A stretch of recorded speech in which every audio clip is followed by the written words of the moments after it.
eu quero te desejar a graça e a paz do Senhor Jesus. Mateus capítulo 24, 42 ao 51, diz assim a palavra do Senhor: Portanto, vigiai, porque não sabeis em que dia vem o vosso Senhor. Mas considerai isto: se o pai de família soubesse a que hora viria o ladrão, vigiaria e não deixaria que fosse roubada a sua casa. Por isso ficai também vós apercebidos, porque a hora em que não cuidais, o Filho do Homem virá. Quem é, pois, o servo fiel e prudente, a quem o Senhor confiou seus conservos para dar sustento ao seu tempo? Bem-aventurado aquele servo a quem o seu Senhor, quando vier, achar fazendo assim. Em verdade vos digo, lhe confiará todos os seus bens. Mas se aquele servo, sendo mau, disser consigo mesmo: meu Senhor demora-se, e passar a espancar os seus companheiros e a comer e beber com ébrios, virá o Senhor daquele servo em dia que não espera e hora que não sabe, castigá-lo-á, lançando-lhe a sorte com os hipócritas. Ali haverá choro e ranger de dentes. Amém? Pode se assentar, com glória a Deus. Amém? Dá glória a Deus direito? Glória a Deus. Aleluia.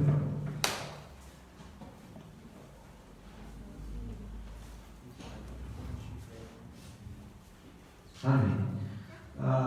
De vez em quando eu tenho trazido para vocês, mensagens escatológicas, mensagens que têm falado sobre os tempos do fim, porque é necessário, relevante e urgente, talvez esse seja o principal motivo, urgente, a urgência de se falar sobre isso, porque o que tudo indica, nós já estamos vivendo o princípio das dores. Eu já tratei desse assunto aqui anteriormente, já falei também sobre arrebatamento, enfim, talvez já tenha dado até alguma outra mensagem também falando sobre a volta de Jesus. E convém voltar a falar sobre esse assunto. Parece que em alguns momentos ele vai até soar repetitivo para quem ouviu e já prestou atenção bem às coisas que eu tenho falado, Mas a Bíblia tem sido clara, principalmente o livro de Apocalipse, quando fala para que a gente leia e procure entender o sentido das palavras ali escritas, porque Jesus vem breve, e de fato nós queremos que Ele está às portas. Então, quando nós falamos, por exemplo, do princípio das dores, eu procurei mostrar para vocês alguns destes indícios, de que, porque nós cremos que Jesus realmente está às portas. E aí, os textos que eu mostrei para vocês, falavam de terremotos, e eu lembrei que aqueles que pesquisam, geólogos e pessoas que trabalham nessa área, e eles são capazes de precisar, mesmo no passado, que tem havido muito mais terremotos hoje do que houve no passado. Então a questão é a frequência com que tem acontecido, porque claro, isso sempre houve, então alguém pode negar, mas terremotos sempre houve. Guerras e rumores de guerras, as grandes guerras têm aconteceram, por exemplo, no século passado. Quando a gente fala de guerras que envolvem o mundo inteiro, porque guerras a nível mundial, essas ocorreram já nos tempos modernos. Primeira Grande Guerra, Segunda Grande Guerra, algumas guerras também que acabaram envolvendo outros países, como o Vietnã, onde tinham de um lado os Estados Unidos, e do outro havia ali uma guerra fria com a antiga União Soviética. Então, nós temos aí muitas outras guerras e rumores de guerra, quando estava aí no tempo da Guerra Fria, há um temor de que houvesse uma guerra, e há um temor novamente pairando aí. Há conflito entre grandes nações, e não se pode descartar essa possibilidade. Sinais do céu, nunca apareceu como tem aparecido agora, pessoas alegando verem OVNIs e coisas semelhantes a esta. Enfim, eu creio que esses sinais do céu tem muito mais a ver com eventos, eventos envolvendo astros e coisas assim, que também tem sido registrado. Epidemias, nós estamos vivendo essa questão de epidemias, também. Novamente, alguém vai falar, mas essas coisas sempre aconteceram na humanidade.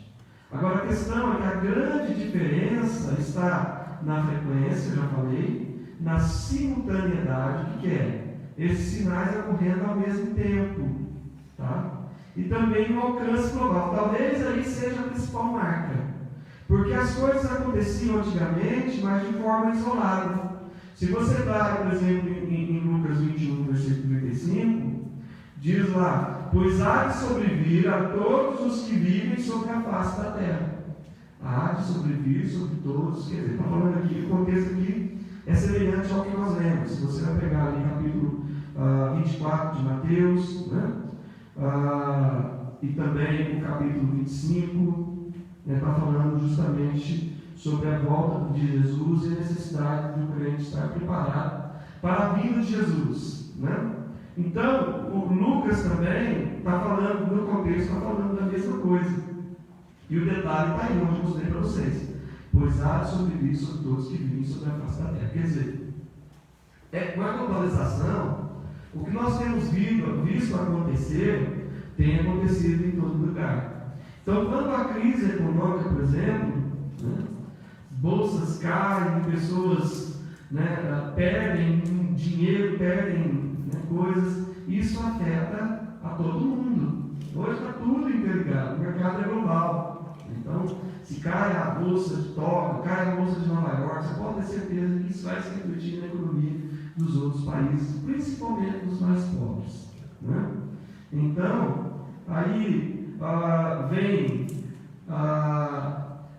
no decorrer disso, fome, e agora com essa globalização, pessoas viajando, principalmente a negócios para lá e para cá, é normal agora brasileiros irem para a China, por exemplo, a trabalho. Eu mesmo conheço pessoas que trabalham com empresas que estão negociando com empresas e indústrias chinesas. Então, é muito comum. E justamente pela falta, alguma coisa tem sido feita de errado lá, porque já é a terceira vez que saem epidemias de lá, e a Covid é só mais uma. E, enfim, então nós estamos vivendo tempos como esse, e está afetando o mundo inteiro. Então, essa talvez seja a grande prova para vocês de que nós estamos realmente vivendo os tempos do fim. Porque o que está acontecendo agora está afetando realmente o mundo inteiro, principalmente por causa do que chamamos de globalização, tá bom? E aí, fomes, a Bíblia fala de fomes, Eu mesmo, quando eu estava fazendo mobilizações de missões, a gente mostrava transparência. Na época não tinha data-show ainda, era o retroprojetor, vou falar isso, deixa eu desligar ele aqui. Na época, a gente mostrava, tinha aqueles plásticos, e a gente mostrava pessoas, fomes ocorrendo no Sudão, na Somália, na Etiópia. Não pense que essas coisas acabaram, ainda existem, principalmente por causa de conflitos locais, guerras civis, enfim, que existem entre etnias, entre religiões diferentes, e tem acontecido isso ainda hoje, na África, coisas como essa. E perseguição. Se você for um cristão atento e se preocupa com os nossos irmãos, porque a Bíblia diz para nós sofrermos com os que sofrem, né? Nós deveríamos procurar nos informar mais sobre a igreja perseguida. Então vá lá, procure se informar e orar. Quem sabe a sua oração pode livrar alguém da prisão, alguém que está sendo torturado, alguém que está sendo procurado, né? Alguém que está sofrendo algum tipo de perseguição. Então nós temos alguns sites, principalmente Portas Abertas, sobre a igreja perseguida, né? E outros também que tratam sobre a igreja perseguida, né? Então, a maior parte dos cristãos hoje são cristãos perseguidos, não somos nós, tá? Porque, por incrível que pareça, né, embora em porcentagem existe muita gente para ser alcançada na China ainda, a China, a igreja cristã da China, por ser um dos maiores, mais populosos países da Terra, né, em números reais, né, é a igreja maior que existe.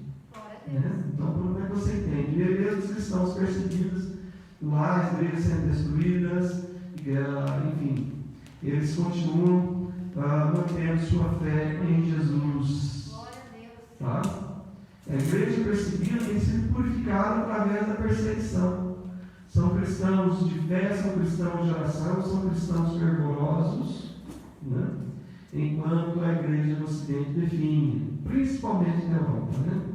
Várias igrejas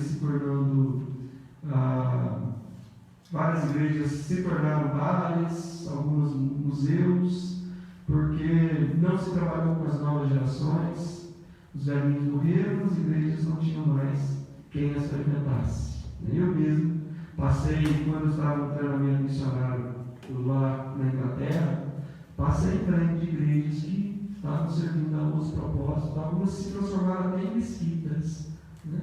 Porque os muçulmanos estão invadindo a Europa. Tá? Então, nós estamos vendo realidades como essa. Outro indicativo é que seria como os dias de Noé, né? E também como os dias de Ló. Mateus fala sobre isso também, sobre como os dias de Noé. Já Lucas também menciona que seria também como os dias de Ló. Né? Talvez a particularidade aqui, eu já falei isso anteriormente, seja que nos dias de Noé havia muita violência, né? E que nos dias de Ló, né, talvez a ênfase fosse mais a questão dos pecados sexuais. Né?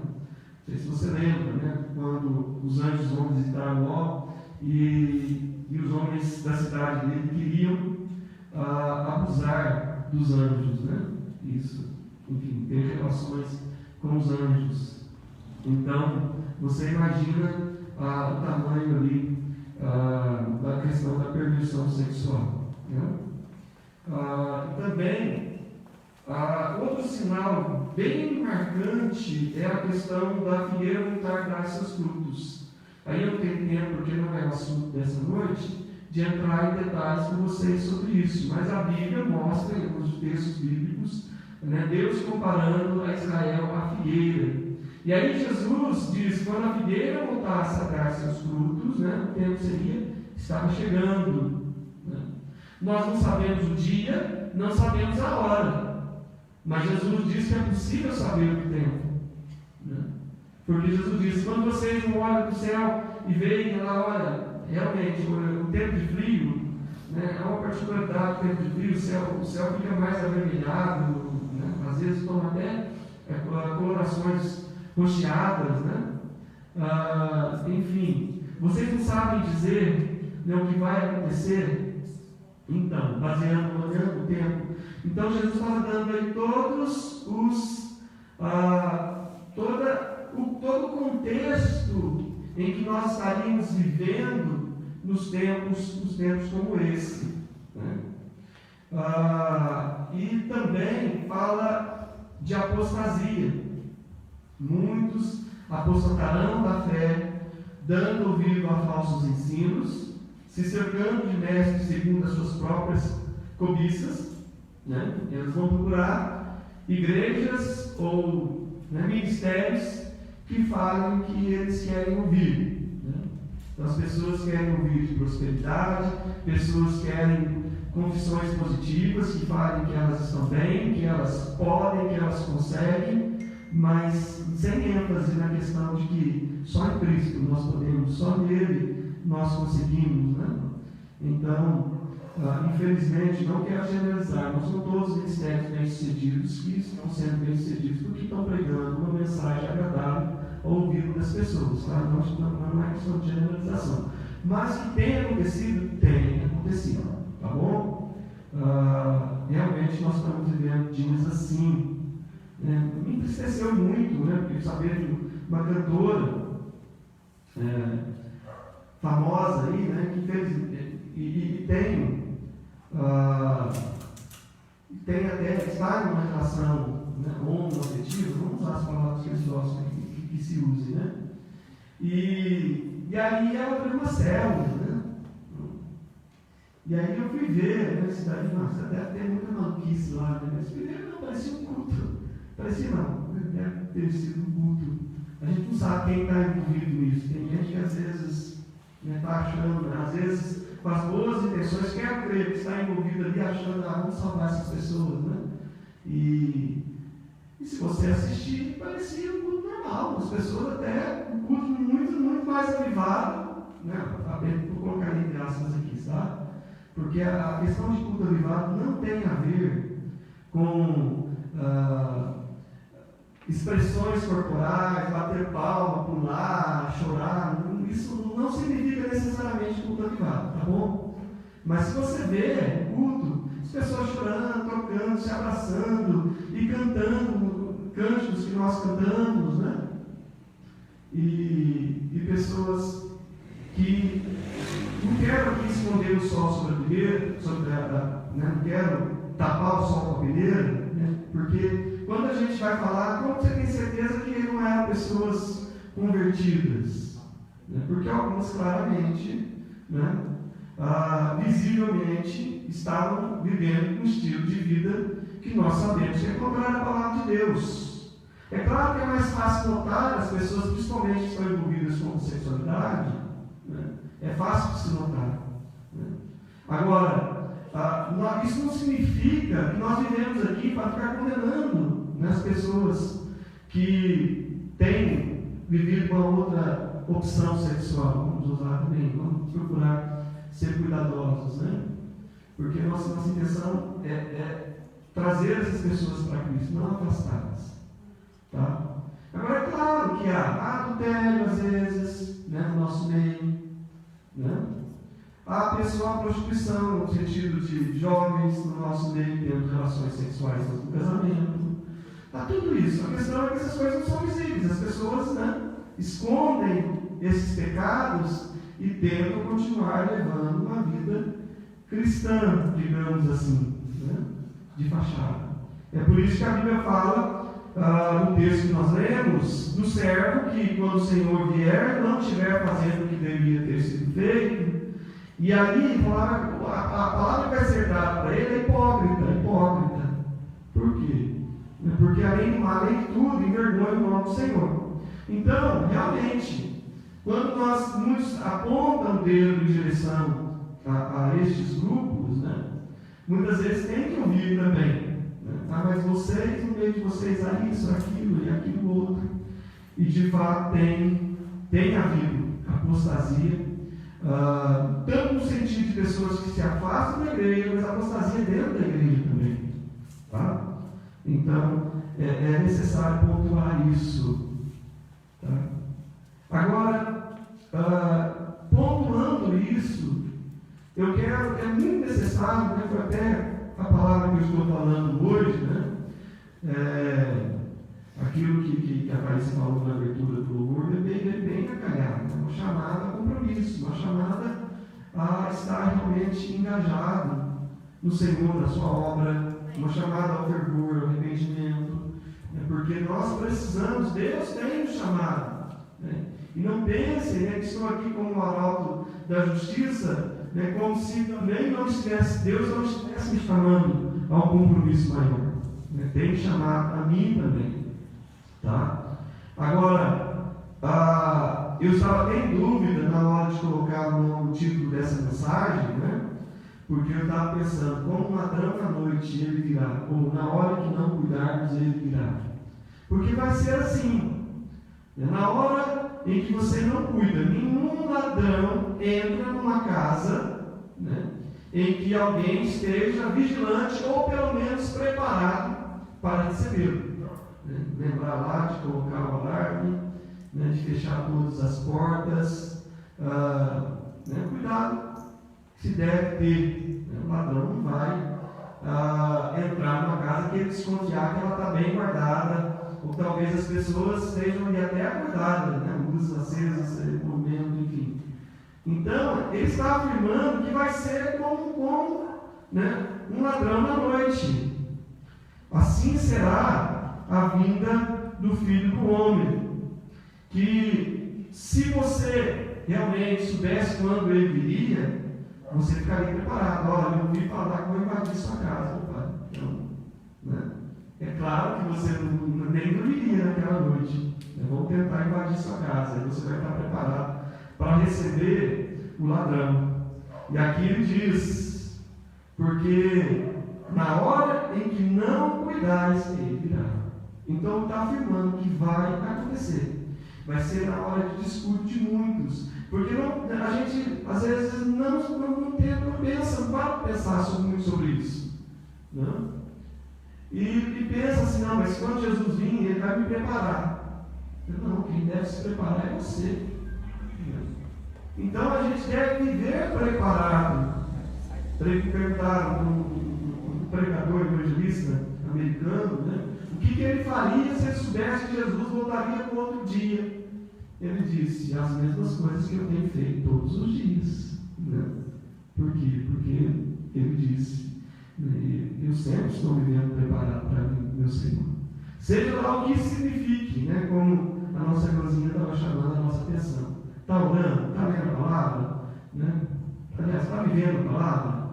Então, é isso. Porque por isso que eu não dei o título por causa disso, porque a ênfase está na hora que não cuidarmos. Então achei mais apropriado. Por quê? Porque vai ser muito fácil nós sermos pegos descuidados. Porque é o que o texto está falando. Na hora que você não cuidar, vai. Mas quer dizer que não vai esperar todo mundo ficar descuidado? Não, claro que não. Está querendo dizer que é uma realidade que vai acontecer com muitos. Então, queridos, por quais motivos desse descuido? Porque muitos de nós temos sido descuidados, com a questão da falta de vigilância, porque diz aqui, portanto, vigiai, versículo 42 de Mateus 24, porque não sabeis em que dia vem o vosso Senhor. Então tem que estar vigilante todos os dias. E eu creio que muitos têm achado assim, poxa, mas quanto tempo eu já sou crente? Ou quanto tempo já não se fala sobre a vinda de Jesus? E aí a gente às vezes julga essa vinda de Jesus demorada. E aí por isso que a gente vê aí no versículo 48, dizendo assim, mas aquele servo sendo mau, disser consigo mesmo, meu Senhor, demora-se. Há quanto tempo eu sou crente? Poxa, até agora nada. Mas aí a gente vê a palavra de Deus lá em a segunda epístola de Pedro, nos advertindo, e já advertia as pessoas que viviam na época em que Pedro vivia. Porque diz aí o versículo 8 do capítulo 3 da segunda epístola de Pedro, 2 Pedro 3, diz assim, há todavia uma coisa, amados, que não deveis esquecer, que para o Senhor um dia é como 1000 anos, e 1000 anos como um dia.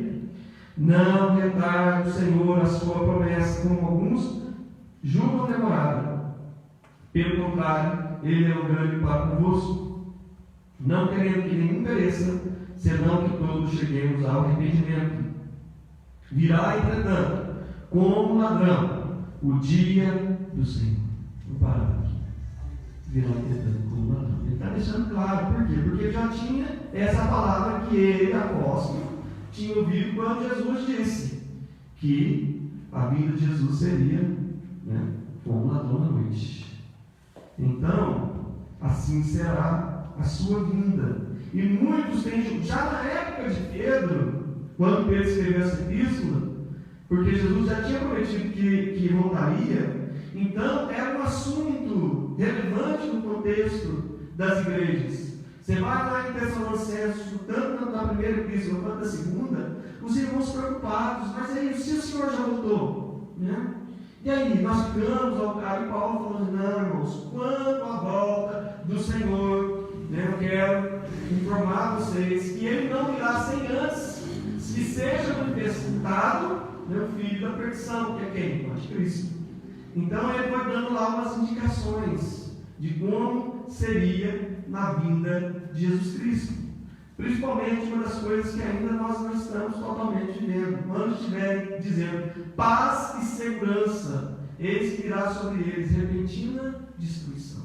Então nós entendemos, para que haja paz e segurança mundial, pelo menos aparente, né, eu creio que o Anticristo tem que estar, né, coordenando tudo para acabar com todos esses conflitos aí, políticos, ideológicos e raciais e tantos outros conflitos que estão acontecendo por aí agora, né, neste momento.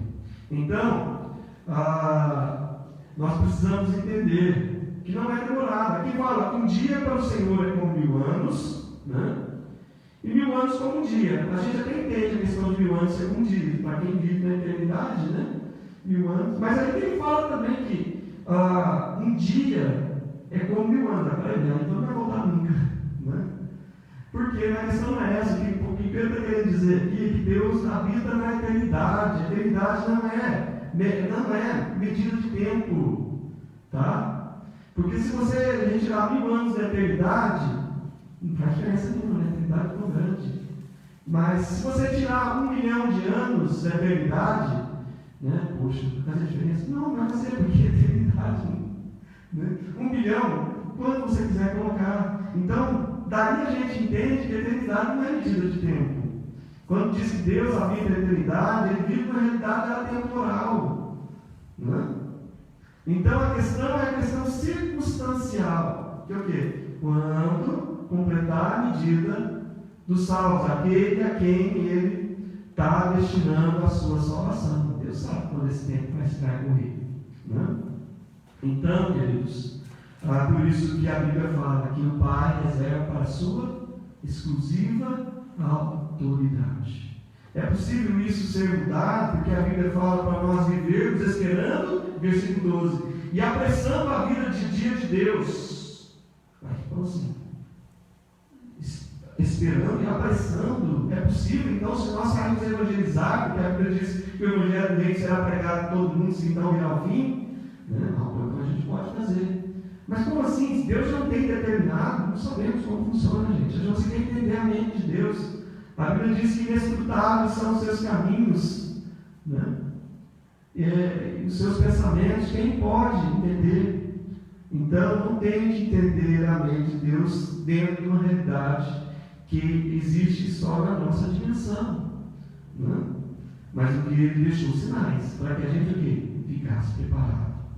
Então, Jesus disse, eis que venho sem demora. Pode ter certeza que, de fato, embora tenha passado 2000 anos, e como 2000 anos para Deus é como se fossem 2 dias, né? Ele diz, eis que venho sem demora, comigo está o galardão, que tem para retribuir cada um segundo as suas obras. Então Ele vem. E devido disso, você pode ter certeza. E é sem demora por quê? Porque Ele vem no tempo que Ele tem que vir. Deus sempre vem no tempo certo. Mesmo quando parecer atrasado, né?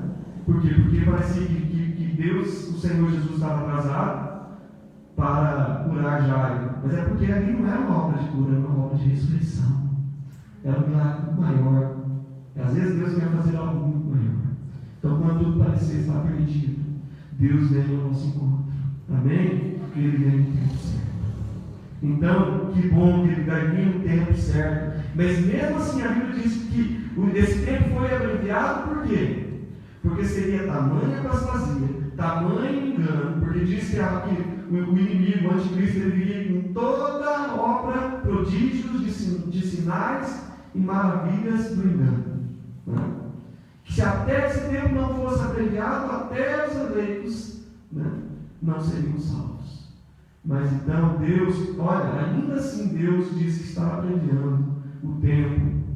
E aí o que acontece nesses nossos dias, né?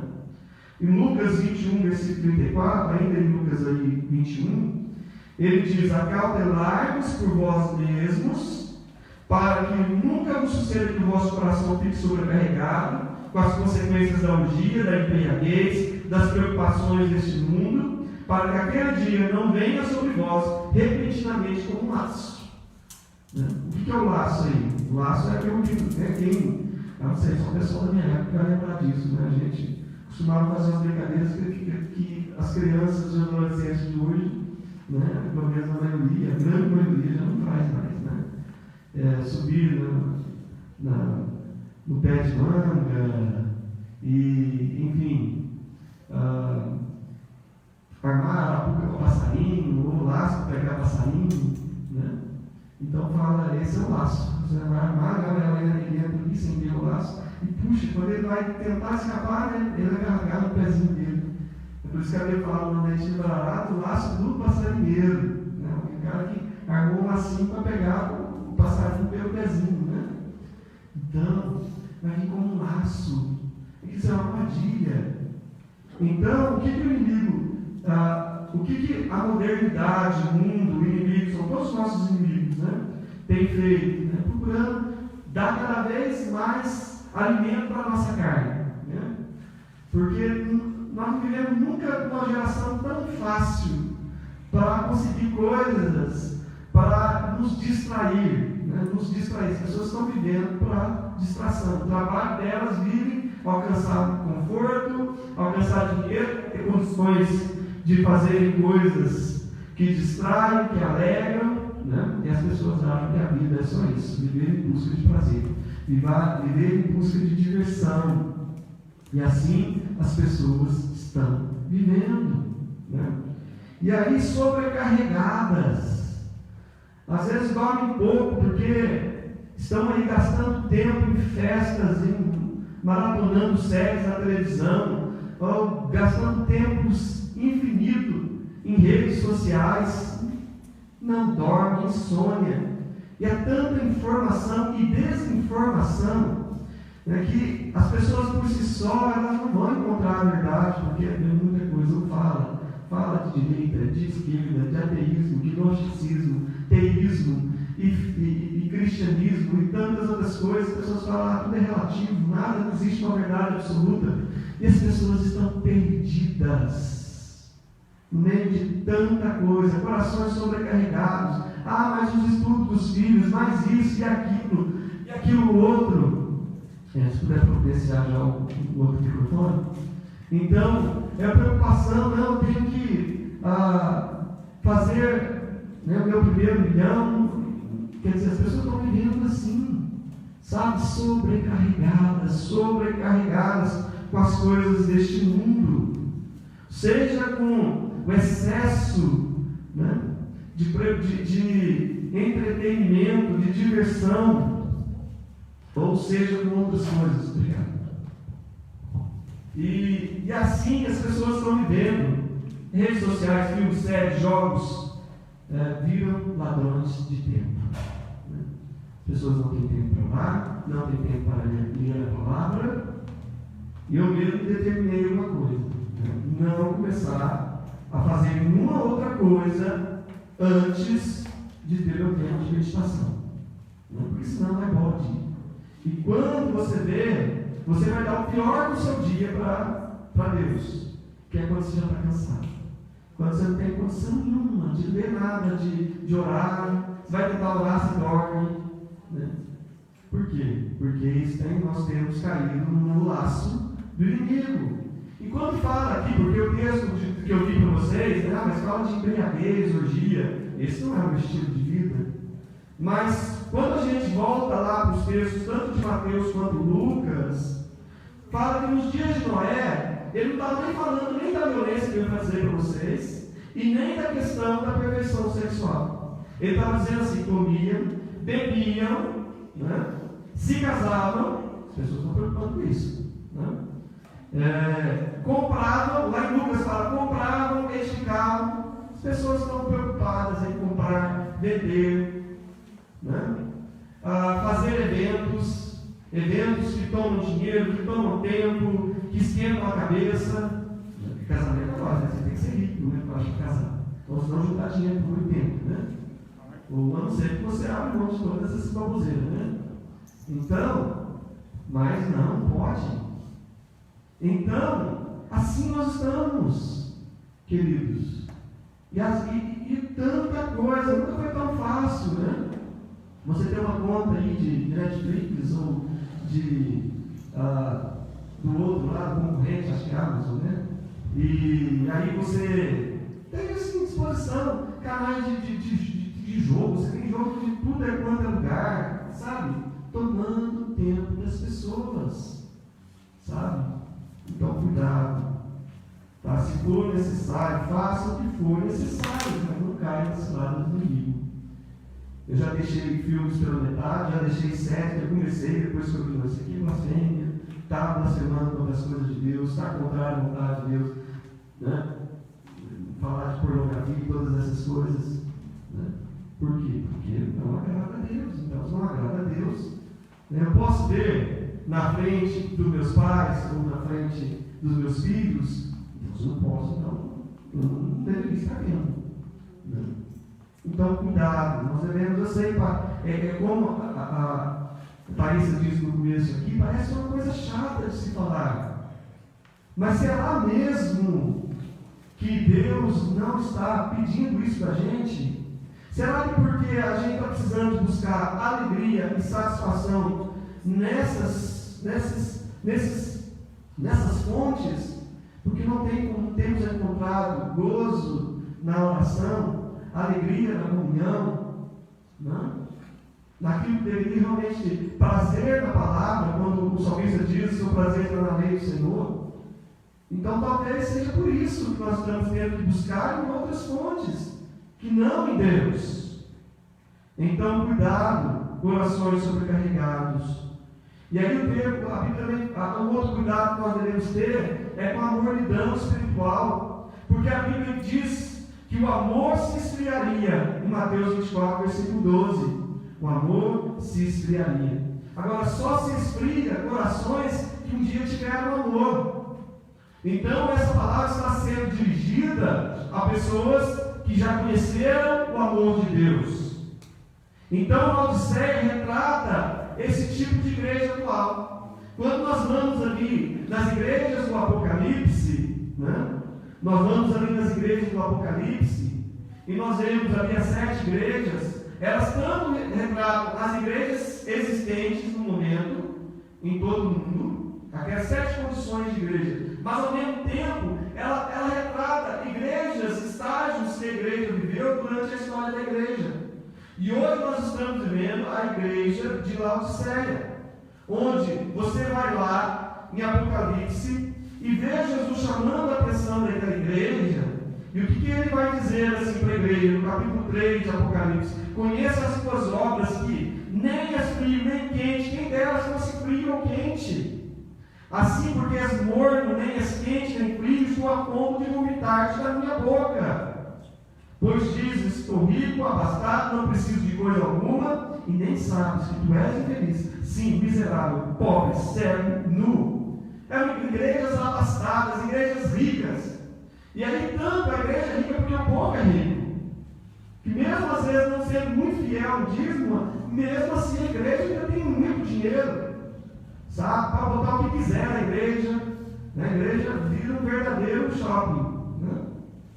Então tem de tudo, sabe? E aí as pessoas vão dizer exatamente isso: eu não preciso de nada. Por quê? Porque o dinheiro me satisfaz. O que eu preciso eu vou lá e pago. Eu preciso do carro, vou lá, compro, troco, volto novo. Eu não tenho problema, me plano de saúde, não sei o quê. Sabe, nós estamos vivendo realidades assim em nossos dias. de pessoas que não precisam de Jesus. Como diz, né, uma palavra moderna que alguém fez, de alguém, né, de uma classe social bem pobre tentando entrar na igreja e não deixaram. Né? E aí chegou alguém perto dele e disse: não te deixaram entrar? Não. Não fica triste. Eu sou Jesus, também não me deixaram entrar ali. Né? Então, essa é a situação que nós estamos vivendo. E aí Jesus fala para eles: vocês estão achando que vocês são alguma coisa? Né?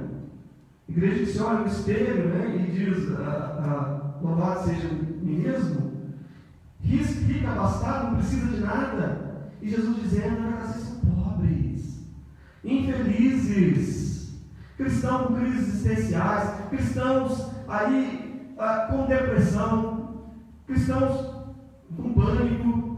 Não estou dizendo que essas coisas não acometem, às vezes são até por questões físicas, enfim. Não.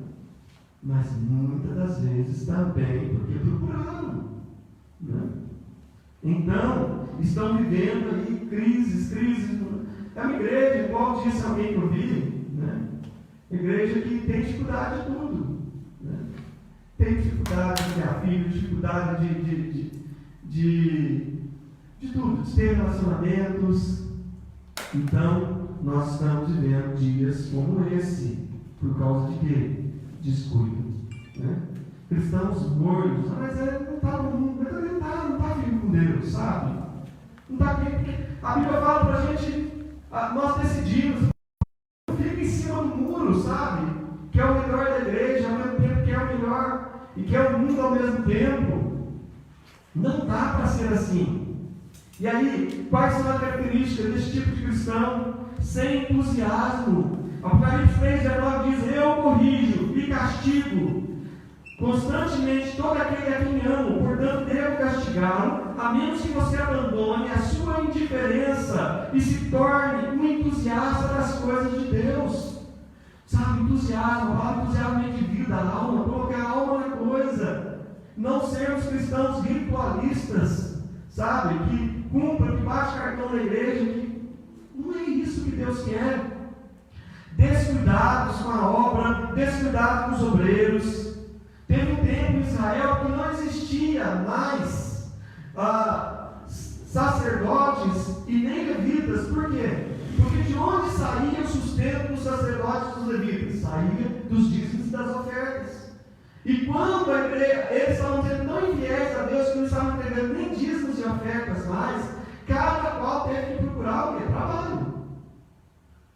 E hoje, né, missionários mendigando, a igreja aliás não tem nem enviado missionários, principalmente no lugar onde mais precisa, né, que são os povos da janela 1040, os povos não alcançados da janela 1040 e além, né, os outros povos que estão fora da janela também.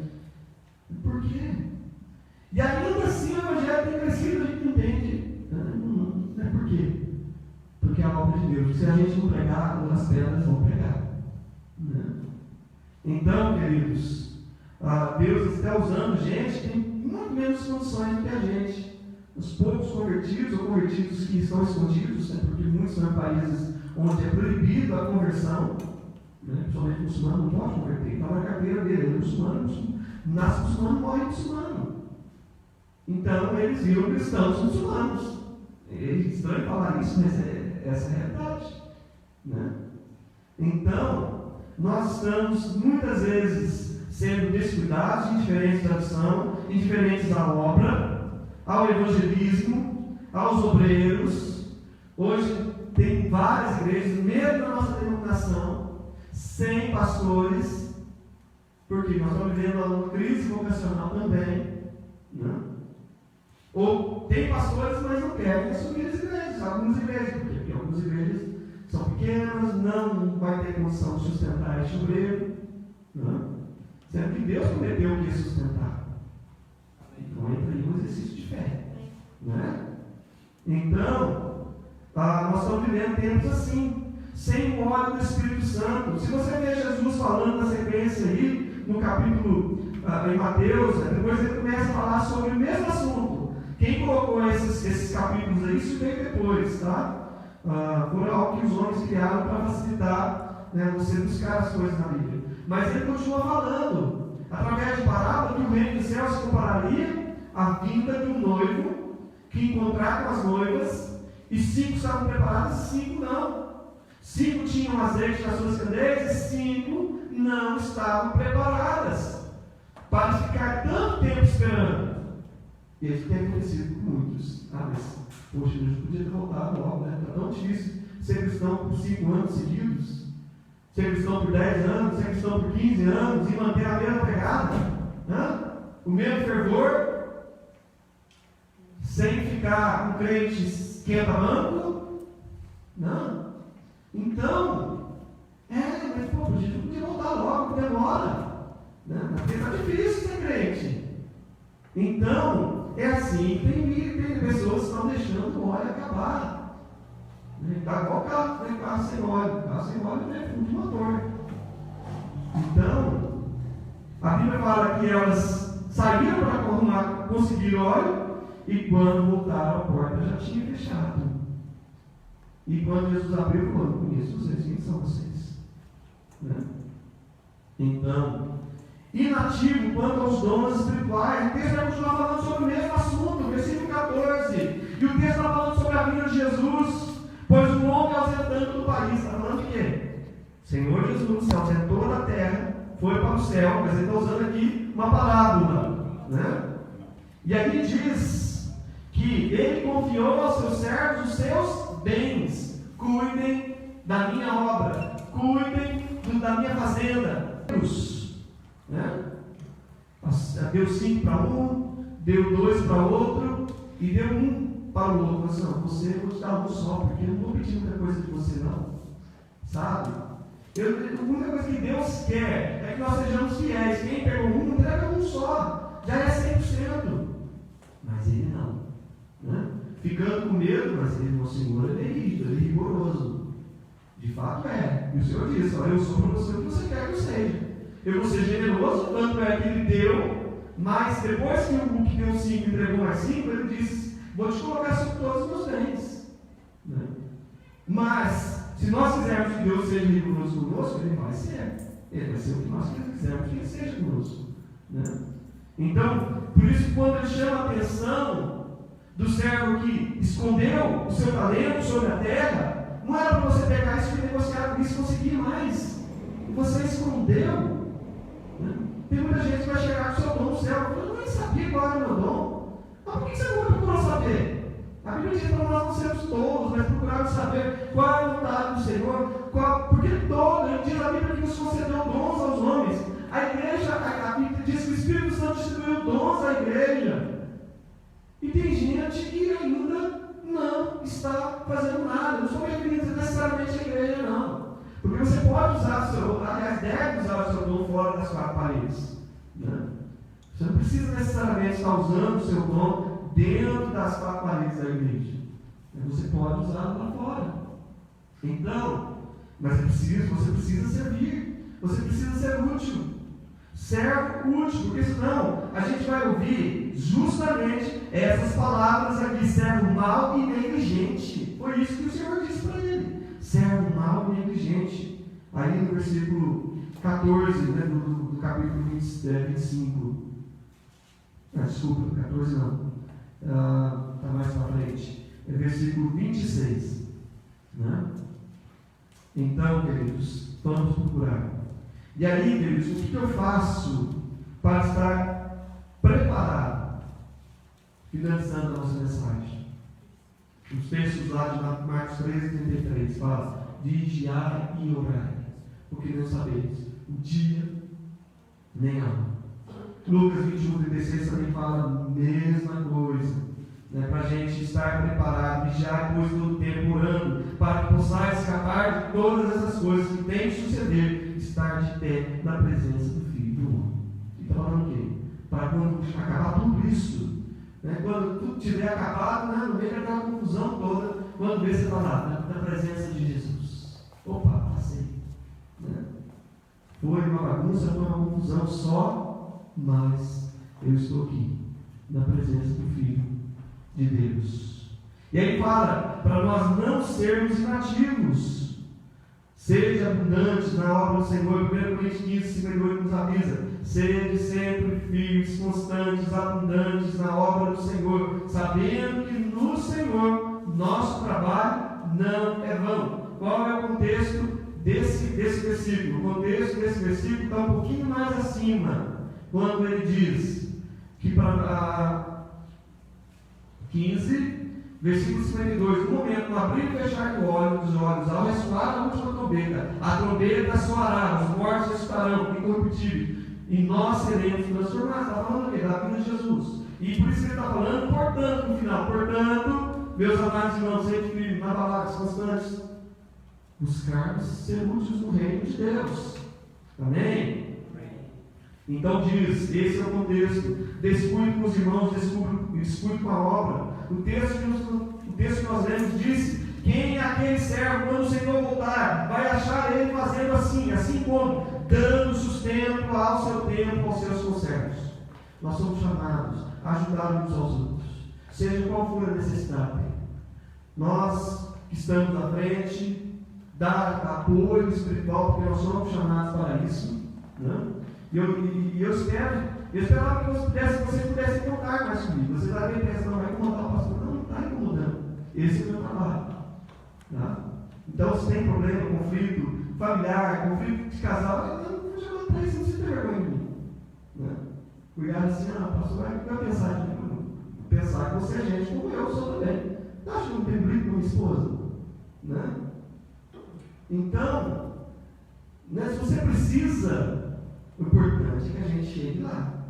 Se você precisa de ajuda, conte com a minha ajuda ou de outras pessoas experientes na igreja. O que não pode é passar, né? E a sua vida se acabando cada vez mais. Então, a Bíblia está falando que nós temos que dar sustento aos seus conservos no seu tempo, né? Dar sustento aos funcionários, sustentar a obra da igreja, enfim.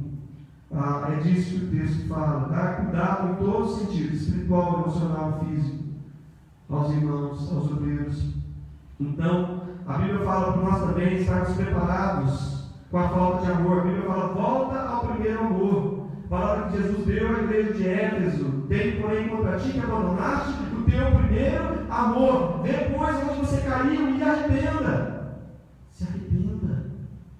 Se você precisa voltar ao seu primeiro amor, a prática das primeiras obras.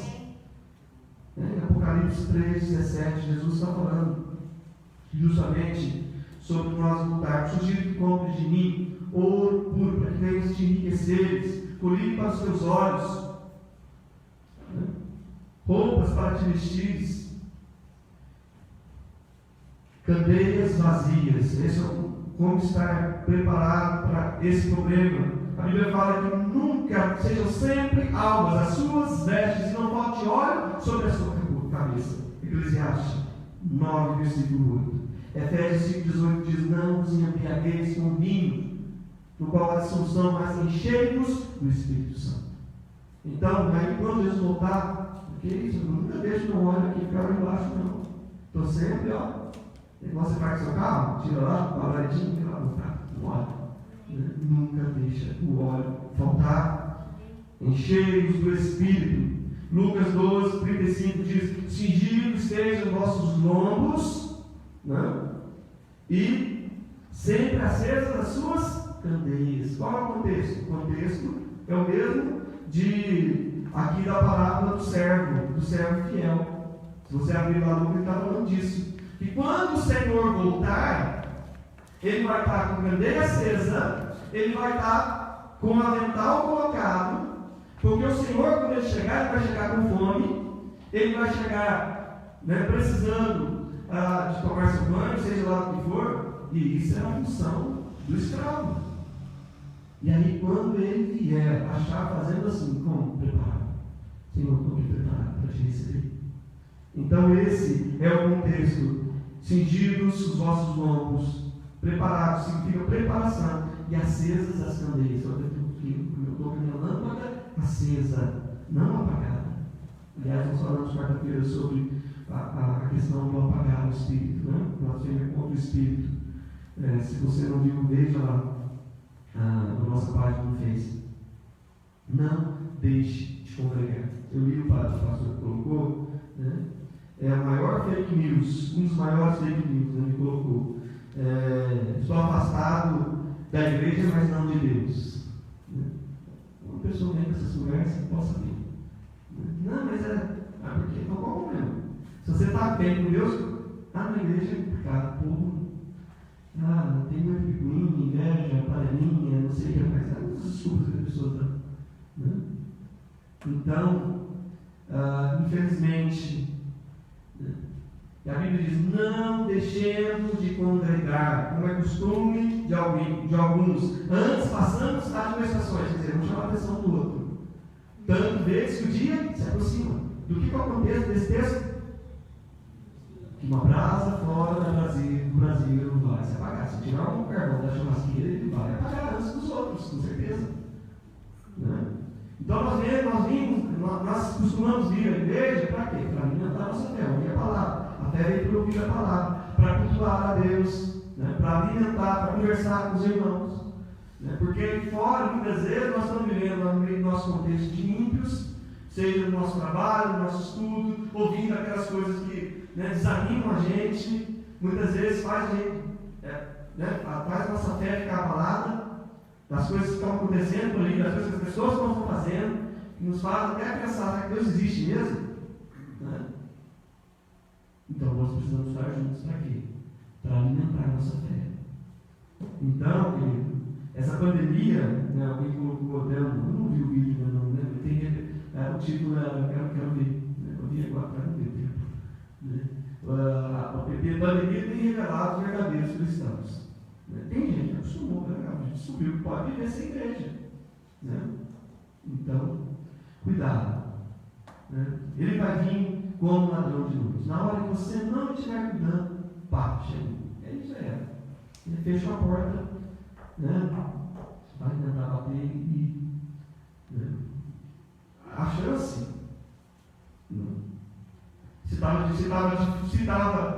Se você achava difícil quando estava fácil, quando ficar difícil, será? Né? Quando não vai poder ter mais igreja, Bíblia, enfim. Talvez. O carro pega no tranco, né? Mas nós precisamos de ver, estar aqui para ver o que vai acontecer, né? Quando a igreja subir, enfim. Aí o bicho vai pegar, né? Amém? Amém. Que nós sejamos preparados em nome de Jesus. Eu vou ver cada um de vocês lá no céu. Amém? Amém? Amém. Amém. Chega lá. Valeu, vou ficar de pé.